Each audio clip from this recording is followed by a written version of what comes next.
Abra a tua Bíblia, por favor, no livro de Hebreus, capítulo 10. Livro de Hebreus, capítulo 10, versículo 35 ao 39. Hebreus, capítulo 10, versículo 35 ao 39. É uma passagem que eu registrei no meu coração, para que em todas as fases que eu não entenda, eu tenha esses versículos como algo que precisa ser lembrado. Alguém escreveu isso, e se Deus permitiu que até hoje estivesse escrito, eu tenho certeza que era não só para eu ler, mas para todos aqui.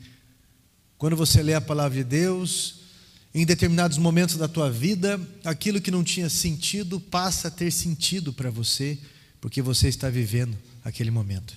Hebreus capítulo 10, versículo 35 ao 39 diz assim: portanto, não percam a confiança de vocês, porque ela tem grande recompensa. Vocês precisam perseverar, para que, havendo feito a vontade de Deus, alcancem a promessa. Porque ainda dentro de pouco tempo, aquele que vem virá e não demorará. Mas o meu justo viverá a sua fé. E se ele retroceder, a minha alma não se agrada. Nós, porém, não somos dos que retrocedem para a perdição. Nós somos da fé para a preservação da alma. Amém? Eu tenho certeza que de todas as provações que nós já passamos na vida, acredito que nenhum de nós passou as provações que Jó passou. Alguma coisa estava gravado dentro dele, algum princípio estava tatuado na sua alma, de tal forma que ele não podia negar esse princípio, ele não podia olhar de outro ângulo, e isso era mais forte do que as percas que ele teve. Isso foi bem mais forte do que a doença que lhe torturou. Isso foi muito mais forte até mesmo do que os filhos que de alguma forma Deus os recolheu. Nessa campanha, onde o título é A Intercessão de Jó, de alguma forma Jó, dentro dele, entendeu que a intercessão era a resposta diante de tantas situações. A Bíblia vai deixar bem claro que foi depois que Jó intercedeu pelos seus amigos, foi com que as coisas começaram a mudar na sua vida. E o Senhor mudou a sorte de Jó, como diz Jó 42:10. E o Senhor mudou a sorte de Jó quando este orava pelos seus amigos, e o abençoou 2 vezes mais do que ele tinha antes. Um dia, eu não me lembro o contexto do que eu estava vivendo, eu lembro que, como de costume, eu fui orar, eu fui ler a palavra de Deus e pedir esclarecimento, pedir clareza. E eu lembro que esses versículos aqui, eles foram uma resposta para mim, e algo ficou gravado dentro de mim, e eu tenho que transmitir isso para você. Uma palavra ficou gravada, aliás, 2 palavras ficaram gravadas dentro de mim.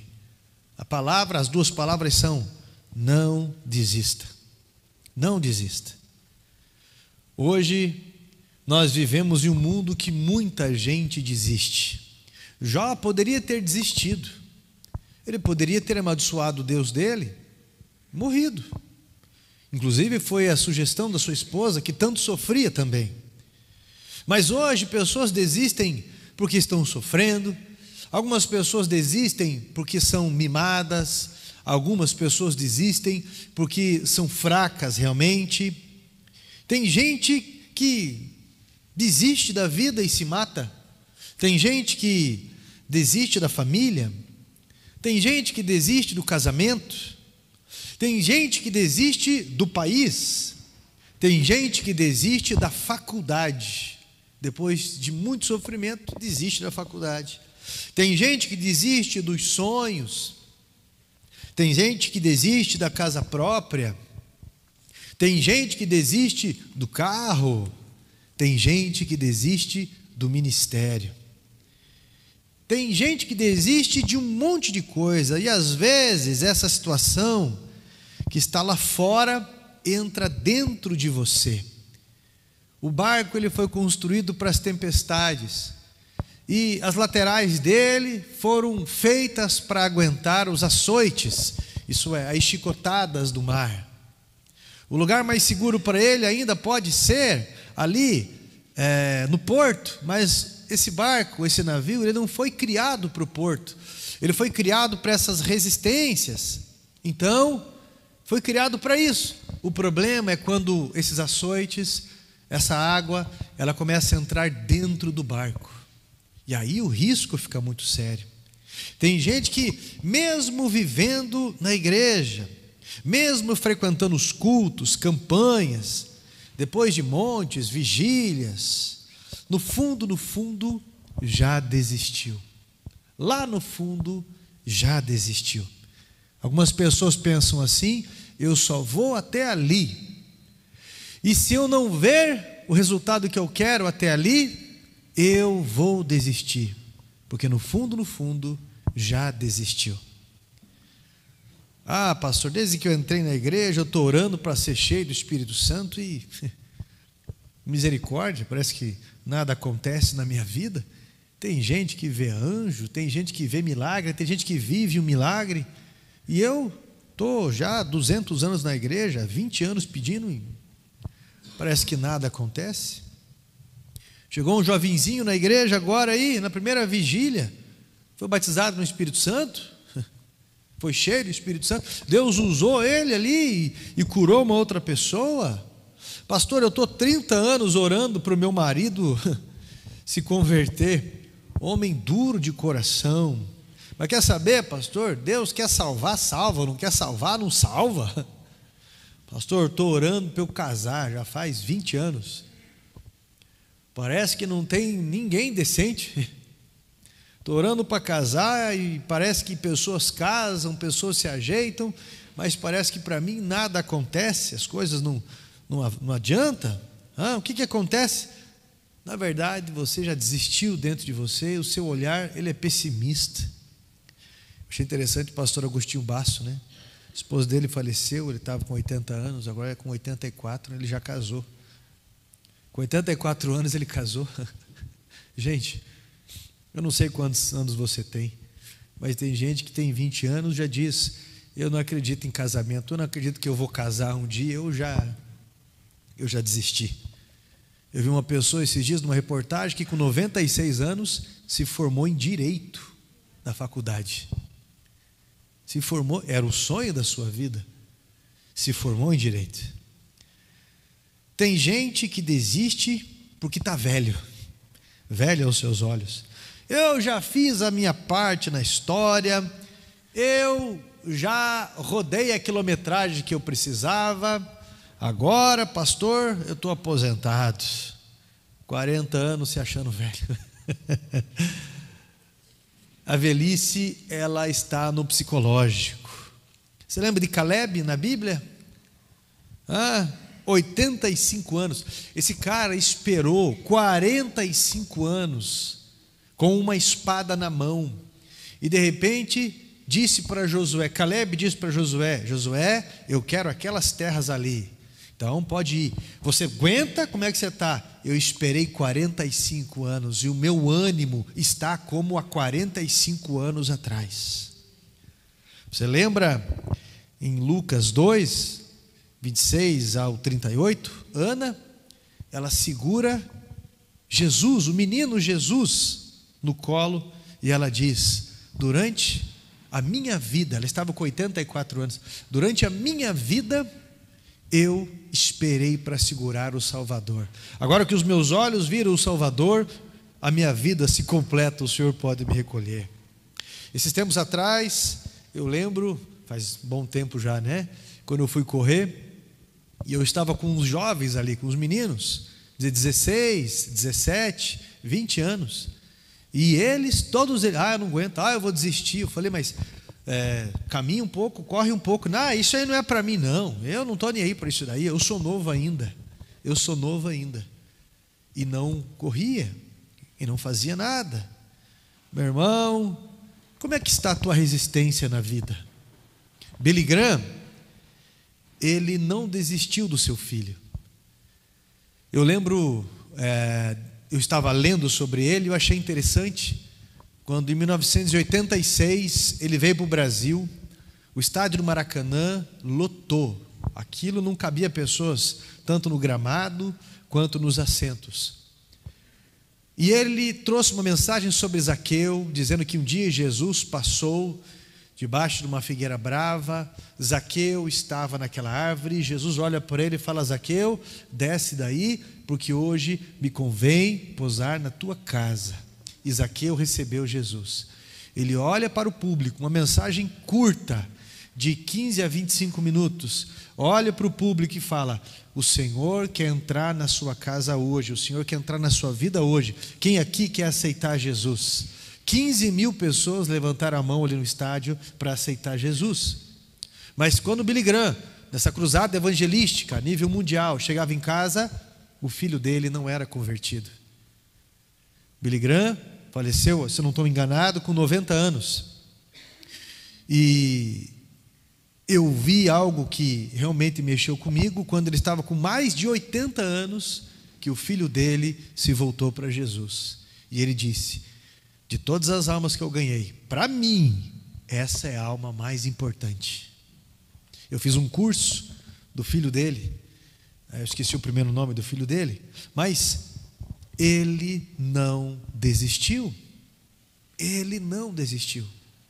Eu vi o pastor Marco Feliciano, que famoso mundialmente, quando ele recebeu uma profecia que ele estaria pregando em vários lugares ao mesmo tempo, e ele era novo ainda, a igreja toda limitada em informações, você estará pregando em vários lugares ao mesmo tempo. Aí teve pessoas que falaram assim: isso aí é heresia, não existe, só Deus é onipresente.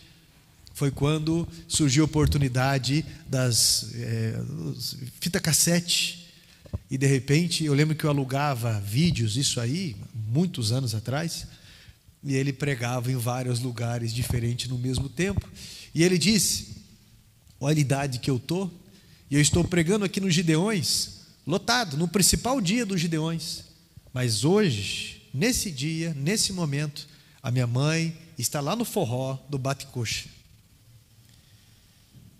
E aí, como eu sigo ele também no Instagram e tantas outras pessoas, eu vi esses tempos atrás, ele batizando a própria mãe dele, muito feliz. Ela faleceu, se eu não estou enganado, ano passado. Mas eu vi ele batizando a própria mãe dele. Tem gente que desiste porque foi negligenciado na igreja, porque talvez alguém não cumprimentou, mas você não sabe se aquela pessoa estava num dia bom ou não. Talvez não prestar atenção em alguma coisa. Tem gente que desiste porque gostaria de um reconhecimento e não teve.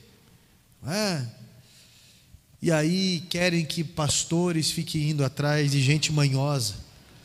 A visita tem que ser para a pessoa enferma, para a pessoa que não está bem, pode estar em depressão, sim, pode estar com uma enfermidade. Eu mesmo não vou na casa quando não me chamam, eu só vou na casa de quem me chama. A pastora precisava de uma visita, ou assim, ou dependendo da situação, marco na igreja, entendeu? Mas, alguns anos, aí você sabe diferenciar, né? Algumas coisas assim, sobre a questão desistir, resistência ou não. Alguns anos, bastante anos já, meu filho mais novo tem 16, né? O Eric 20 e o Eduardo 24. Mas eu lembro que um deles, o Eric, se não me engano, ele tinha uns 5 aninhos por aí, talvez menos. E ele machucou uma parte do corpo ali. Foi, aos nossos olhos, de um adulto, pouca coisa. Mas a gente achou prudente levar ele ao hospital para analisar. Ele não levou ponto, ele não levou nada. Só que juntou ali um pouquinho de infecção e o médico espremeu aquilo. E daí a infecção saiu, mas dói. E ele gritava, tadinho. Ele segurava nas minhas mãos e ele falava: pai, por favor, me ajuda, me ajuda. O médico espremeu e acabou aquele problema ali. Pouco tempo depois, me deu uma crise de pedra no rim, terrível, terrível. E eu lembro que 3 dias sofrendo naquele corredor, eu ficava andando ali, eu pensei, já que eu estou aqui, eu vou orar por essas pessoas que estão aqui. E ficava orando por aquelas pessoas. Pouco tempo depois, eu lembro que depois de um jogo de futebol, eu fiquei manco. Eu fiquei 2 semanas manco ali. Eu não entendi o porquê. Eu falei, rapaz, eu tenho que parar. Cada vez que eu vou no futebol, eu volto quebrado. Doendo o meu pé de verdade, depois foi amenizando e passou. Mas eu lembro que fiquei 2 semanas. Quando eu rompi um ligamento e eu fui fazer um raio-x, o médico falou, você já quebrou o teu pé, né? Eu falei, não sabia? De fora a fora, está aqui calcificado, minha esposa está aqui de prova, está aqui calcificado de fora a fora, você quebrou o teu pé e colou o teu pé desse jeito mesmo. Eu falei, eu não sabia, mas eu não chorei, eu não gritei. Por quê? Porque o meu filho é um menino, 5 aninhos, 6 aninhos, e eu, um homem.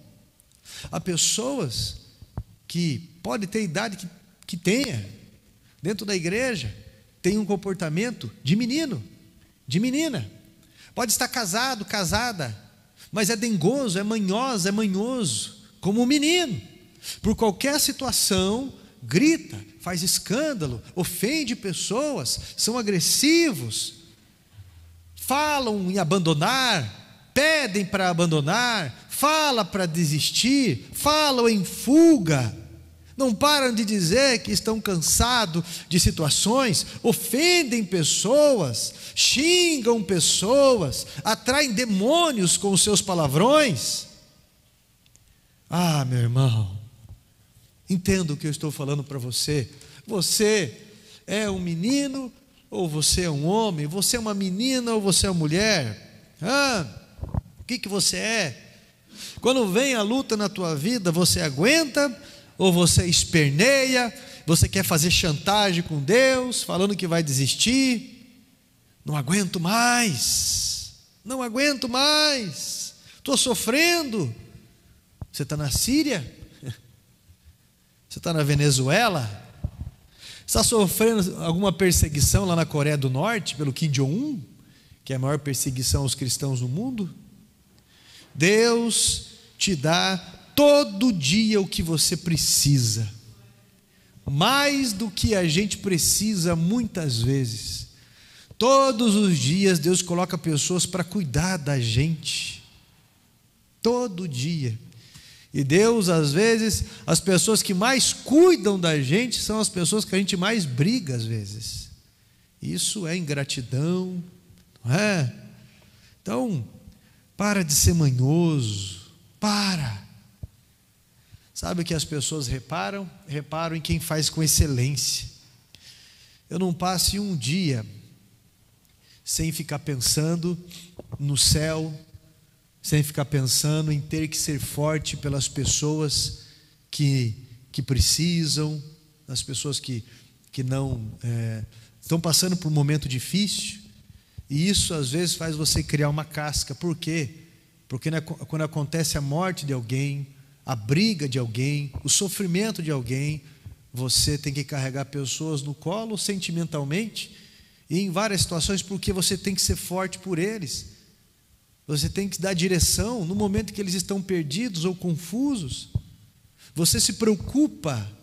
Toda pessoa que é um homem, que é uma mulher de Deus, vai se preocupar em como direcionar, como adotar, como fazer. Temos que agilizar, temos que nos qualificar para cuidar. Outro ponto, tem gente que desiste porque é muito difícil. Quando alguma coisa é muito difícil, nós temos que realizar essas coisas por etapas. Nós temos que calcular as etapas de cada passo. Eu penso em um legado. Eu penso em ajudar a construir pessoas fortes para um legado. Porque a nossa vida, ela dura muito pouco. Só que isso aí é um legado. Constituir família é um legado. Construir uma empresa é um legado. Estar na liderança de uma igreja, de alguma equipe, é um legado. Nós precisamos entender que tudo isso é realizado por etapas. Eu penso em edificar pessoas fortes. Eu penso em edificar pessoas que serão líderes em situações difíceis. Quando Jesus escolheu os discípulos para entrar no barco com ele, Jesus já sabia daquela tempestade. Aqueles homens, depois de passarem por aquela tempestade, se tornaram guias em tempestades. Jesus, quando estava lá, naquele aparente fúnebre daquela menina, filha de Jairo, ele pediu para que as pessoas que não creem saíssem daquele lugar. Permitiu somente os pais, Pedro, Tiago e João, ali junto. E Jesus operou um milagre de ressurreição naquela menina. Pedro, no livro de Atos dos Apóstolos, teve a mesma atitude e houve uma ressurreição ali. Muitas pessoas, principalmente hoje em dia, querem encontrar tudo pronto. Tudo pronto. O cenário, meu irmão, das grandes coisas, você vai ver as fotos, foram construídas por etapa. Eu aprendi que a guerra sempre cerca o surgimento de um milagre. Sempre cerca o surgimento de um milagre. Nenhum casamento se encontra pronto. Por mais que pareça, por mais que se olhe, o casamento ele é construído, o casamento ele é resistido, o casamento é cedido, ele é adaptado. As pessoas são amadurecidas para desfrutarem o melhor um do outro. Ah, meus irmãos, entenda uma coisa, Deus, Ele não desistiu de mim e de você. Quando Ele estava no Getsêmani, a Bíblia diz que Ele chegou a transpirar gotas de sangue, tamanha era a sua agonia, e o próprio Jesus disse, a minha alma está triste até a morte. Ninguém aqui de nós chegou a numa angústia a ponto de transpirar gotas de sangue, a ponto de estourar pequenos vasos sanguíneos da cabeça, de tanta aflição, nenhum de nós. Mas Jesus olhou além da cruz do Calvário. Você acha que Ele não olhou para mim e para você especificamente? Com certeza Ele olhou para mim e para você especificamente. Ah, meus irmãos, tem muita gente que qualquer coisa quer desistir. Uma vez na São Silvestre, eu achei interessante, porque ficam os repórteres ali, e daí as pessoas correndo e coisa e tal, e daí tem aquelas pessoas por último, e teve um homem que o repórter lembrou dele, que ele teve um AVC, então ele corria assim, ó. O repórter chegou para ele e falou, o senhor corre todo ano, né? E ele falou sim, e ele ainda foi falar algo e levou uma invertida. Ele disse, o senhor corre todo ano e chega por último. E ele falou, eu chego por último? Você que chega por último que não corre. Esse homem não desistiu. Não desista. O Brasil pode estar em crise, a política pode estar como está, não desista. Aquele que está contigo, Ele é poderoso, Ele vai te dar vitória. Nós precisamos entender que as fases boas da nossa vida são fases. As fases ruins da nossa vida são fases também. E que as coisas da nossa vida são ciclos. Mas nós precisamos valorizar cada etapa da nossa vida, como o dia de hoje. Senão, seremos pessoas saudosistas, reclamonas.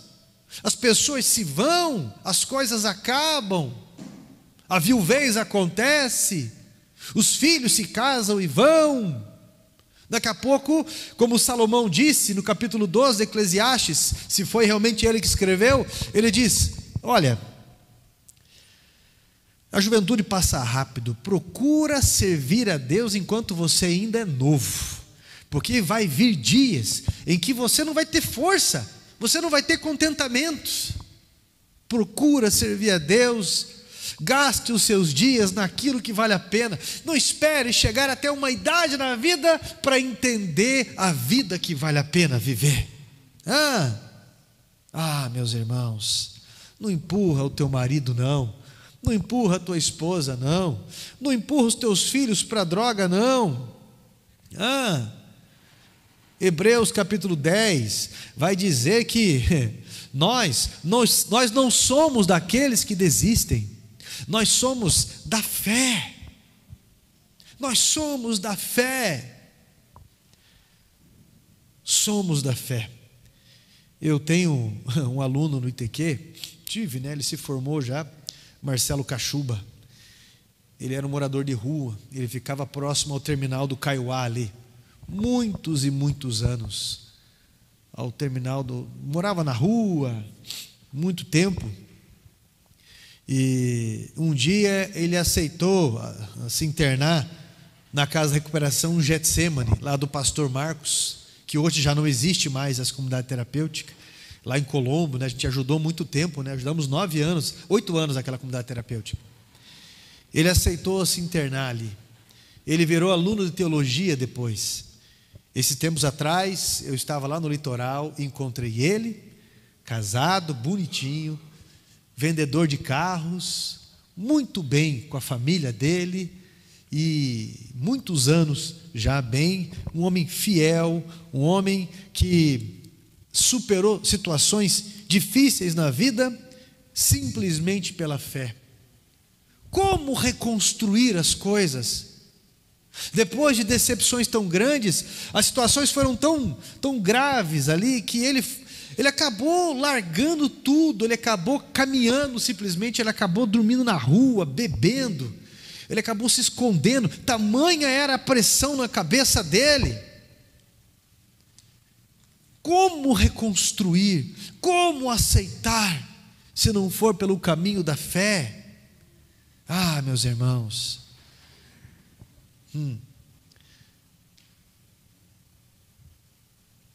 não desista da tua família. A vitória vem para quem persevera até o fim. Deus se agrada de quem persevera, o que está escrito aqui. Se você continuar no ritmo de fé, eu garanto que a tua vitória, ela vai chegar na tua vida.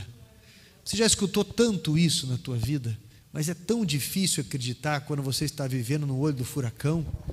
Parece que essas palavras que eu estou falando, elas nem são espiritual para quem está passando por situações tão difíceis assim. Parece que nem é profético o que eu estou falando aqui, de tanto que você já escutou algumas coisas.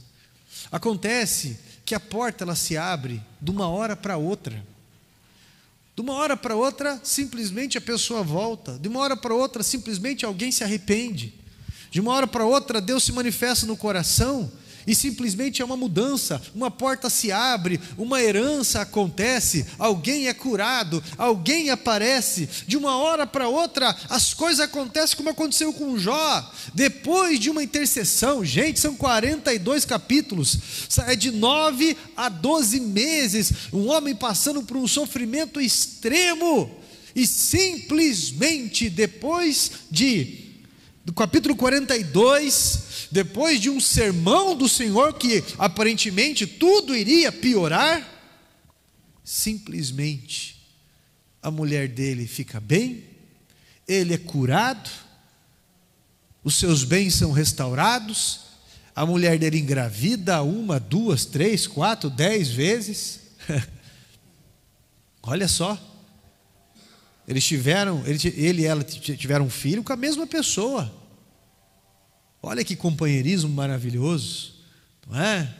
A recuperação desse homem. Por isso que a fé, ela tem o seu valor. Se você continuar no ritmo de fé, meu irmão, Deus muda as coisas.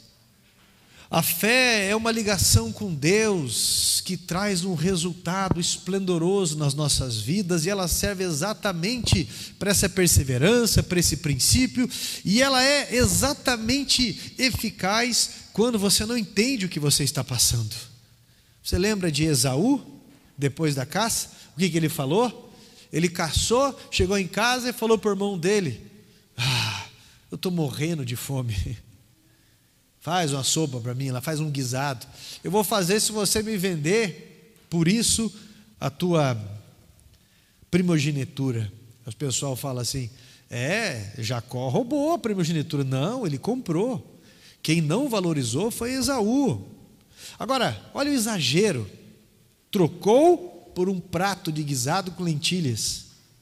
Quem não valoriza, perde para quem valoriza. Aí não adianta ficar reclamando, não é? Quem não valoriza, perde para quem valoriza. Eu já encontrei várias pessoas que falaram bem assim: pastor, mas no meu tempo, aquele marido, aquela esposa não era assim.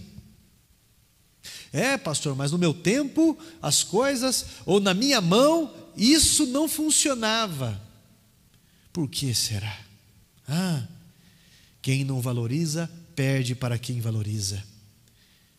É importante o despertamento. Por que muitos homens vão para o bar? Porque querem comunhão, porque querem paz. Eu não aprovo aquele ambiente, mas eu entendo o princípio disso.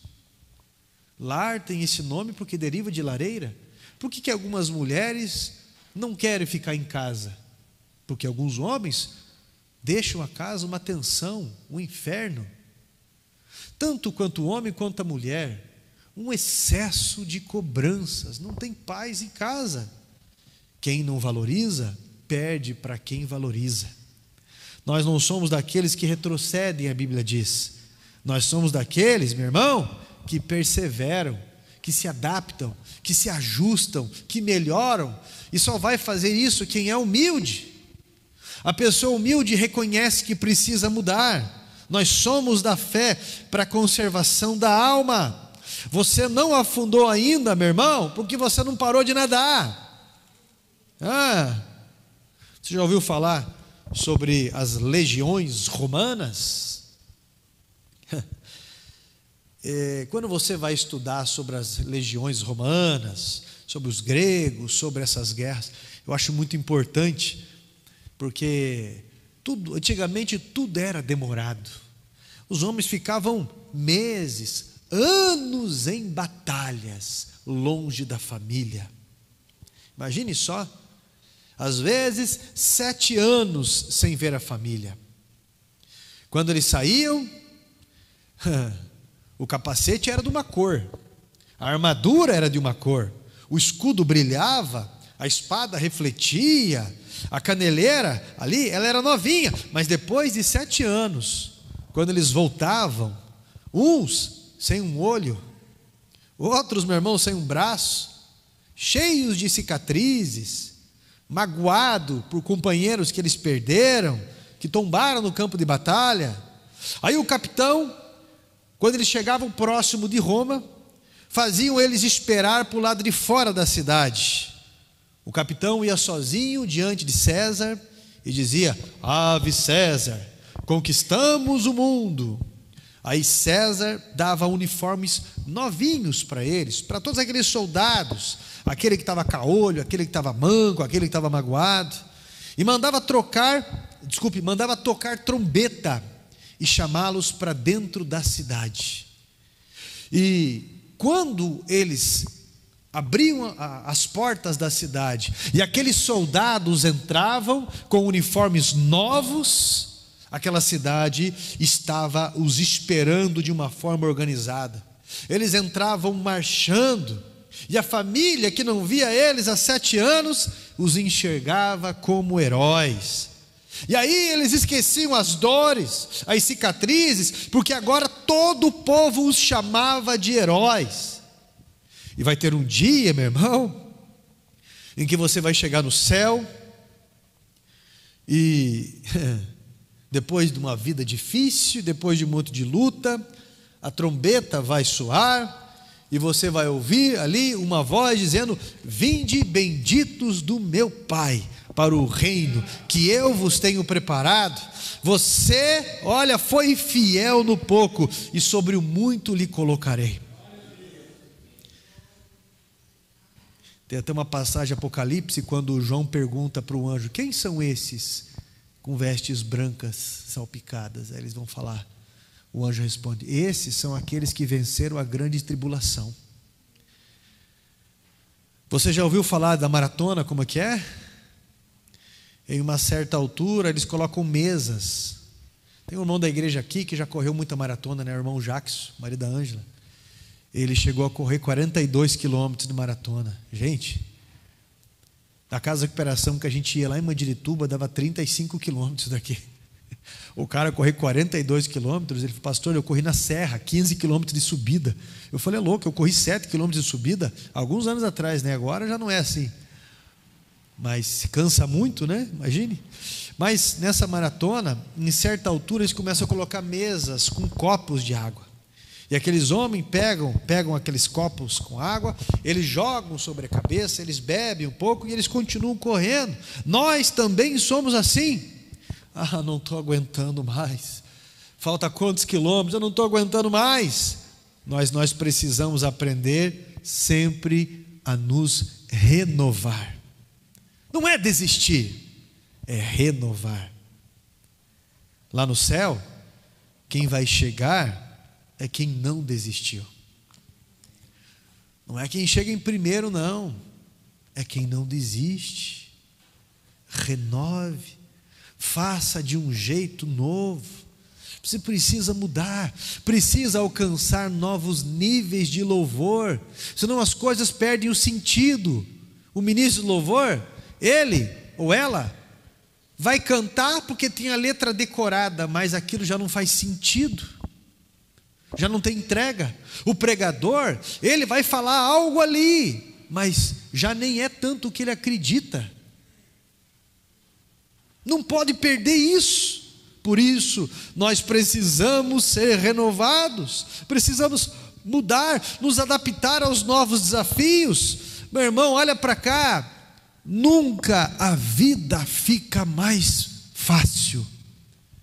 A vida sempre fica mais difícil. Você pensa: eu vou ficar velho, eu quero uma vida assim, assim, assado. Não, você vai ter os desafios da tua idade. Aí você pensa: eu quero chegar nos 80, nos 90 bem de saúde, e que Deus abençoe que você chegue sim. Só que você vai ter a memória da tua mãe que já foi, do teu pai, dos teus irmãos, talvez de filhos, daquilo que já foi, daqueles que já foram, e uma série de coisas. E aí você vê que você tem uma força que agora ela não é mais física. Essa força que você tem, ela está aqui, e ela está enraizada em Deus. Aprenda a olhar de um ângulo de um campeão. Aprenda a olhar de um ângulo de quem venceu. Olhe como uma pessoa vencedora. E uma pessoa vencedora não é quem chora, não, meu irmão. Você pode chorar. Você pode, às vezes, se entristecer, porque todos nós entristecemos, todos nós choramos, sim. O que eu estou dizendo é que uma pessoa vencedora, ela não desiste, vai chorando mesmo, esgualepado, mas vai marchando mesmo. Agora, quem desiste, meu irmão, se arrepende. Quem desiste vai pensar na frente: eu não deveria ter saído do ministério, eu não deveria ter largado esse casamento, eu não deveria ter feito muita coisa assim. Seja consciente do dia da colheita. Você é filho de Deus, e Ele, está escrito aqui, Ele não se agrada de quem desiste. Eu vou falar uma coisa para você que muitas vezes eu analiso a minha própria vida. Pare de ser turrão. Ser forte não significa ser turrão, turrona, chato, inconveniente. Já parou para pensar que Deus resiste aos soberbos? E que você sofre muito mais do que deveria sofrer por conta de ignorância, por conta de ser turrão, turrona, qualquer coisa que acontece sempre olha do ângulo mais pessimista. Ninguém se envolve comigo, se envolva você. As pessoas parecem que comigo, faça você. Deus te dá graça para isso. Pare de culpar pessoas. Deus resiste ao soberbo, mas o versículo continua: Ele dá graça aos humildes. É hora de mudanças que edificam. É hora de perdoar de verdade. Porque quem não perdoa de verdade fica maltratando pessoas de gerações, maltrata pessoas que vão chegando, mas que tem uma referência da sua machucadura. Eu sou magoado com a minha mãe. E aí quando vê uma figura semelhante, uma figura de autoridade feminina, se levanta contra. Sou magoado com meu pai, mas quando vê uma figura de autoridade masculina, pode ser um pastor, pode ser um chefe, pode ser quem for, se levanta contra também. Eu sou magoado com isso ou com aquilo, com abandono, então eu prefiro abandonar antes que me abandone. Quando você não perdoa de verdade, meu irmão, você se arrebenta por dentro. E o primeiro pensamento sempre é de fuga. Sempre de fuga. A raiz de amargura faz com que você não consiga criar laços por medo de decepcionar. Mas escute, sempre alguém vai decepcionar a pessoa assim. Não existe quem não decepciona qualquer um. Não existe. Mas o coração de uma pessoa que não perdoa de verdade é um coração escravo e sempre propenso a desistir. Meu irmão, você já pensou em desistir? Você quer uma armadura nova? Você quer renovar a tua visão? Você precisa renovar a tua visão? Hoje é dia de fazer como Jesus ensinou: orar por aqueles que vos perseguem, bendizei aqueles que vos maldizem, e sereis chamados filhos de Deus. Hoje você fará um pacto com a tua alma. Hoje, meu irmão, você pode ter certeza, vai abrir a porta para o Espírito Santo na tua vida, nas áreas que são mais difíceis para você e que Satanás está tentando tomar as rédeas. Mas o Espírito Santo fala para você, e não humanize isso que eu estou falando. Deus te faz mais forte que toda essa situação. Deus te dá a graça e o poder que Ele deu para a igreja, o poder do amor, de você superar toda essa situação. Os amigos de Jó, com certeza o decepcionaram. Um falou mais besteira que o outro ali. Um culpou ele mais do que o outro. Dependesse dos amigos dele, misericórdia. Mas sabe o que Jó fez? Jó intercedeu por eles. Jó fez a diferença. Isso é oferecer a outra face. Ninguém é idiota não, meu irmão. Ninguém é idiota sendo cristão. Quando você olha para 1 Coríntios 13, você vai ver, tudo espera, tudo crê, tudo suporta. E você olha para uma pessoa assim, parece ridículo aquilo. Mas quando você olha em Coríntios 13, você vai ver que está falando sobre o amor de Cristo. Não desista. Não desista, apenas encontre um jeito, encontre uma maneira. E a maneira às vezes vem com o tempo. Não desista, não humanize aquilo que o Senhor está chamando você para fazer. Não desista, porque ainda o Senhor está tratando o teu coração. Eu aprendi uma vez com a história de uma pastora, uma missionária, aliás. Ela disse que ela estava passando por uma provação muito forte e ela não conseguiu comprar leite naqueles dias. E ela pensou assim: meu Deus, eu não tenho leite para dar para minha filha. Tomara que ela não sinta tanta falta assim. E ela falou que a filha dela estava brincando e chegou para ela e falou: ô mãe, eu estou com vontade de tomar leite, não tem leite na geladeira. E saiu brincando, pulando. Daí ela dobrou o joelho e falou: Senhor, por que o Senhor está fazendo isso comigo? Por que o Senhor permite isso? Por quê? Aí aquela menina voltou e falou: mãe, não estou com vontade de tomar leite mais, estou com vontade de tomar água. Foi na pia, encheu o copo e tomou. Aí Deus falou para aquela pastora, aquela missionária: quando Deus não muda a situação, é porque Ele quer mudar o coração. Deus quer mudar o teu coração hoje. Nosso inimigo é espiritual. Nossa luta não é contra a carne ou o sangue. Nosso inimigo ele é espiritual. Deus quer mudar o coração antes de mudar as situações. Meu irmão, você é um privilegiado. por ter pelo que lutar. Você é uma privilegiada por ter pelo que lutar. Há pessoas que não têm pelo que lutar mais. Jó, ele, mesmo olhando, tinha a esposa dele do lado e tinha um monte de terra, só isso. O corpo dele estava esgualepado. Ele não desistiu e ele intercedeu. Como é bom ter pelo que interceder. Como é bom ter pelo que lutar. Você é um privilegiado, porque Deus confiou coisas espetaculares na tua vida. Deus confiou, meu irmão. Deus confiou. Não faça de uma semente do inimigo algo que venha guiar a tua vida. Quando Deus não muda a situação, Ele quer mudar o coração. Não desista, porque Deus dará a solução. Não desista, porque Deus vai abrir a porta. Não desista, porque só vence quem não desiste, meu irmão. Só vence quem não desiste.